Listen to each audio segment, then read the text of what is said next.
Hello, Arcane Omen 2041 here, with a video that's part guide and part tutorial, so I guess maybe you could call it a guide-torial? I don't know, whatever. Anyway, earlier this week, Rocksteady came out with a patch for Batman Arkham Knight that lets you play as every possible playable character, providing you bought their DLC, on every combat map in the game. Except for, you know, the team-up maps for reasons they haven't explained, but hey, you know, whatever. Anyway, the point is, now, in addition to Batman, you can play as Robin, Catwoman, Nightwing, Azrael, Harley Quinn, Batgirl, Red Hood, Zubat, Goldbat, and, you know, all the rest of the members of the Bat family. Even though Harley Quinn's a supervillain and not a member of the Bat family, but hey, whatever, you know, we're not here to judge. The point is that now you can play on the same map as all these different characters in rapid succession. And it opens it up to a lot of direct comparison into how their gameplay and fighting styles compare to one another. The advantages that you want to take advantage of, and the disadvantages that you want to try and make up for. Because, you know, Batman is the main character in a game where Batman is supposed to be awesome. So he's got, you know, all the moves, all the gadgets, everything. And then you've got all these other characters where they get what they get out of, I guess, what you could call the combat grab bag, if you will, where they have less than Batman, but because they do, except for Azrael because he's a Batman clone, they have their own little unique thing that sets them apart. So Robin, for instance, has the Snap Flash, his staff, and the shield. Catwoman has her whip and the caltrops. Nightwing has his Eskrima sticks, Harley Quinn has her laughing gas and her bat and whatever, and Batgirl actually doesn't have anything unique of her own at all. She just has less than Batman, and that's it, but hey, you know, whatever. And then you've got Red Hood, and he's got guns. So it's pretty obvious what his difference is. And what I want to do in this video is focus on the differences between Batman and Red Hood's gameplay specifically. So what we're going to do is I'm going to play as Red Hood first and kind of give what my feelings are on his fighting style from a certain standpoint. And then I'll switch to Batman to show how Batman plays, because, you know, no one's ever seen footage of Batman playing in this game before. It's unheard of. And then I'll switch back to Red Hood and give a more complete layout of what he can do and what he can't do. Because Batman and Red Hood have gone down a very divergent path from one another, and I think Rocksteady, hopefully intentionally, did this for plot-driven reasons.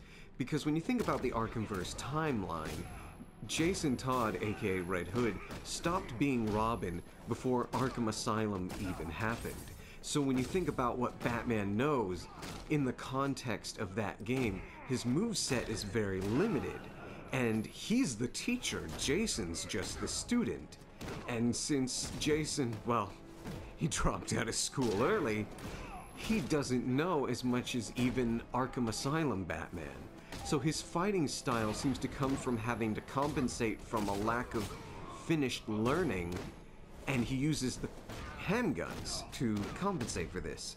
And you can kind of see it in the way that when he punches people, he's not just punching them with his fists, he's punching them with the barrels or the butt of the guns in this really painful, vicious way that I wouldn't want to have happen to me ever. And it really kind of just intrigues me on just that level alone. Now, what I want you to do here, if you haven't been looking at it already, is look at the combo number at the top. There's a reason I'm using this map. So like map 4, 5, and just kind of watch how steadily it builds. Not because I'm an amazing player or anything, but just watch how fast it can happen, kind of. The rate at which it builds. And it, you know, just kind of plods along, does whatever, you know. And you can kind of speed it up if you get your rhythm better, because, you know, rhythm-based fighting is the future. It's also the past, because they've used it for all the other games. Anyway, I'm gonna let myself get hit here, because I want to show you footage of Batman fighting for a very specific reason, which is that Red Hood does not get certain bonuses that Batman does in combat, and it comes into play not only on this map, because Combo Master is all about getting the highest combo possible, but it comes into play on every other map, since the points that you get are influenced by how high your combo is. Because with Batman, for those that know, when you get a perfect hit in this game, or you get a perfect counter in this game, your combo number will go up by 1 or 2 extra points every time you do it. So you get Batman, you do a perfect throw, and you go from 0 to 3 right there, then 5, then 8. And it just keeps rising at this much faster rate that's kind of unfair in a way, and it's a little bit deceptive. And that's all I really wanted to show. And so I got to 31 that fast with Batman compared to Red Hood. So when you're playing as Red Hood and not Batman or Azrael, and to some degree Batgirl, I'll get into that some other time if I make a video about how she plays, there's nothing with Red Hood where you have something accentuating your combo meter. It's all you and how long you can keep it going. Now, getting back into what Red Hood can actually do, I'll start with the bare minimum basics of, oh look, he can punch, oh look, he can counter, for the sake of trying to show as much as I can think of showing at once on the Combo Master map. And so, yeah. He's getting elbowed by Batman forever on that loading screen. Anyway, so we've got a counter, and we've got a punch, and then you get the basic stun kick, since he doesn't have a cape to do it with, and then you've got the instant takedown, and if this were a map that had an environmental takedown, if you combined square and X, or for Xbox people, X and A, you get an environmental takedown. And that's about it. Red Hood has nothing on square and triangle. He has nothing on circle and X, unlike a lot of the other characters in this game. He's very limited in that respect. So, all you can really do is the instant takedown and the environmental takedown with him as far as special moves go. But it's with his other stuff that it gets kind of more interesting, because once you get once you get the combo meter high enough, you'll notice that his goes to 5, and then you can use instant takedown moves. Why that's important is, if you play someone, let's say Batgirl, or maybe even, I think it's Catwoman too, you have to get them up to 8. Harley Quinn also, actually. You have to get them up to 8 before you can do any of their special moves. But Red Hood, like Batman, after you upgrade Batman, it's 5. So you can get up to his instant takedown faster. But it's the only move he can do. And of course, you know, he can do the ground pound, he can do the aerial takedown, and if you get a guy isolated enough, you do this really neat form of the aerial juggle. If the game would let me done it. Oh, you dirty, dirty person. You stupid game. Let me do the aerial juggle. I'll do the aerial juggle to the first guy. I'm sure I can get away with it. Come on. Come on. Come on. Come on. 1, 2, 3. And then bam, like that. Just really vicious with the gun there. But other than that, he doesn't have any extra combat moves. Pretty sure he can't do that. Yeah, he doesn't do the charge move that Batman can do or anything like that. But it's when we start getting into his main feature, the handguns, that things get interesting. Because the handguns take the place of the batarangs. And while the batarangs can often stun or knock someone down, or if you use the explosive batarangs, then you can take some people down instantly. But with the handgun, the default mode is just kill. And what really kind of makes that specific for Red Hood is you shoot someone with his guns and they're done. They're not stunned, they're not temporarily incapacitated, they're done. So you use it against guys that you just really don't want to deal with, or you can, you know, kill people for funsies, I guess. But I like to use it against knife guys, since the dodge takedown on them is kind of annoying, as opposed to just having to flip over them or something. You can also use it against the guys with the Eskrima sticks so that you don't have to jump over them and hit them in the back and worry about something going on. And you can also use it on armed henchmen and charging henchmen. The only thing that the guns won't take down instantly, as far as I've seen, are the shield guys for, well, obvious reasons. But they're pretty effective against everyone else. Now, the big deal with using the handguns is they do have a recharge time on them. Unlike the batarangs, you can't just keep spamming it forever. It leaves you open to being hit.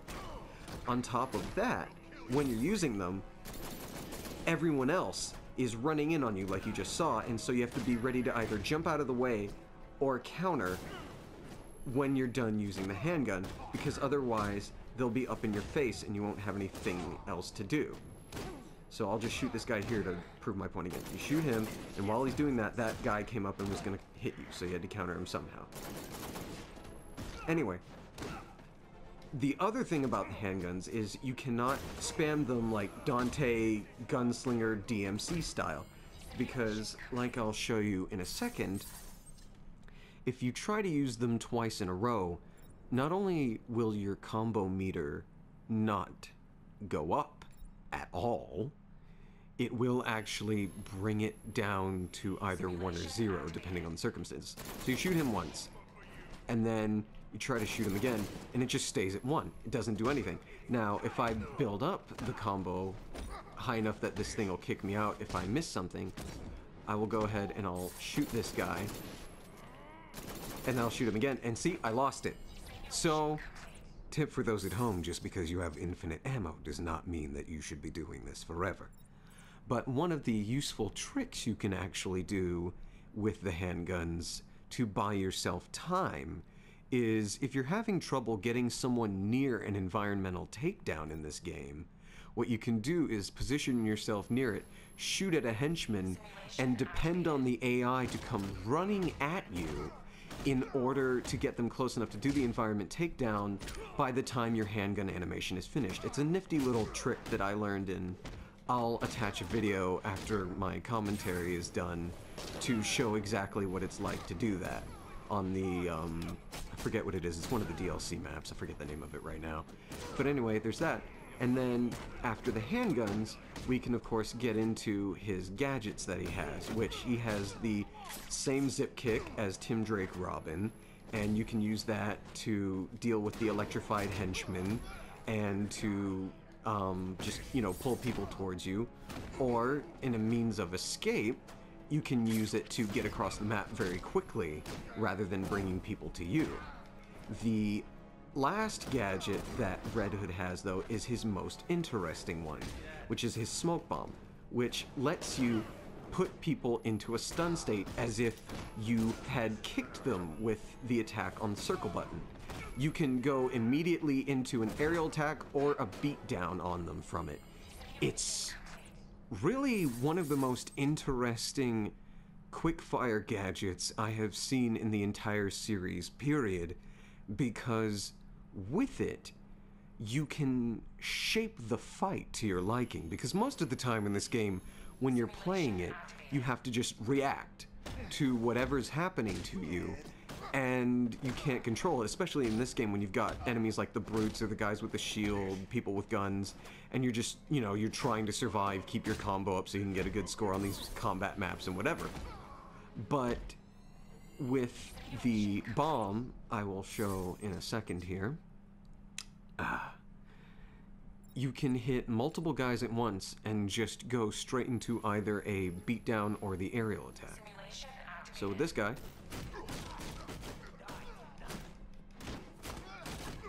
instantly into the beatdown there.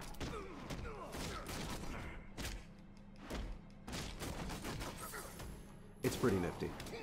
And then if you don't want to do that, once I get out of this guy's loving bear hug, you can, let's see, toss it on this guy. Ooh, I guess you have to be up in their face. I'm learning things. Oh my god. There. And you can just go instantly into an aerial attack. It's really interesting.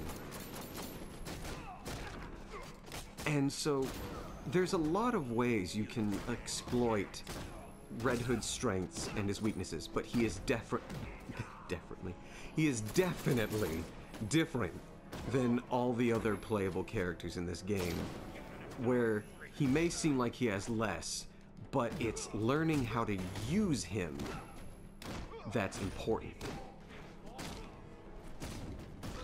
And so with that, I'm gonna fight a little bit longer. I think I've explained just about everything that I can about Red Hood, and I'm going to attach a few videos that don't have me talking over them so that you can see me going on the maps that do have scores attached to them, and how you can get pretty decent scores with someone who does not have Batman's gadgets or moveset and still get 3 stars or higher. Because it's actually very possible. You just have to, well, you have to not get hit and you have to keep your combo the whole time. That really helps, but that's basic stuff to know anyway. So, I hope you've enjoyed this video to some degree. I hope it helps you play better, or play smarter, or in some way just keeps you from banging your head against a wall, trying to figure out how to get good with a character who is now much more playable since he is not confined to his DLC. So if you're a Red Hood fan, this video might help you out a lot. And with that, I would like to sign off, so you can like this video, comment, subscribe, whatever you want to do. And that's all I really have to say. So, farewell, and nighty-night.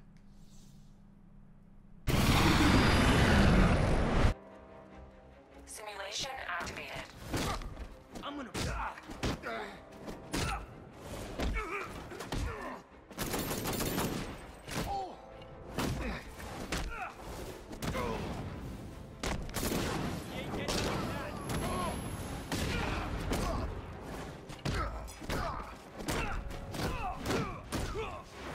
What do you want me to do?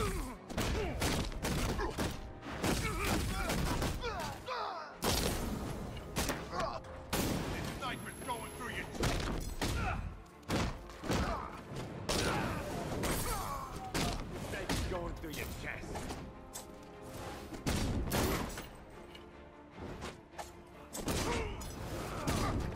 Walking out of here.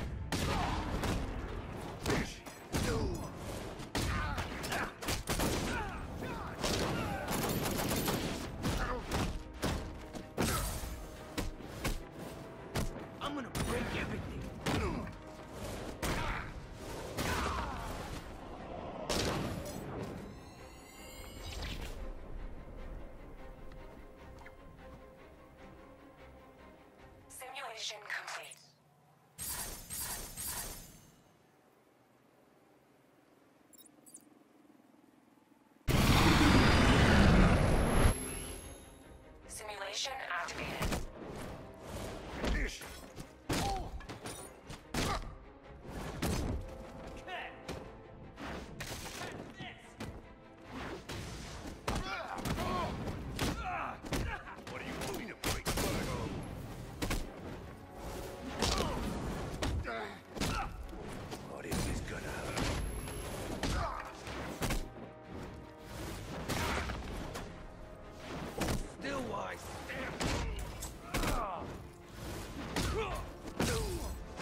your phone.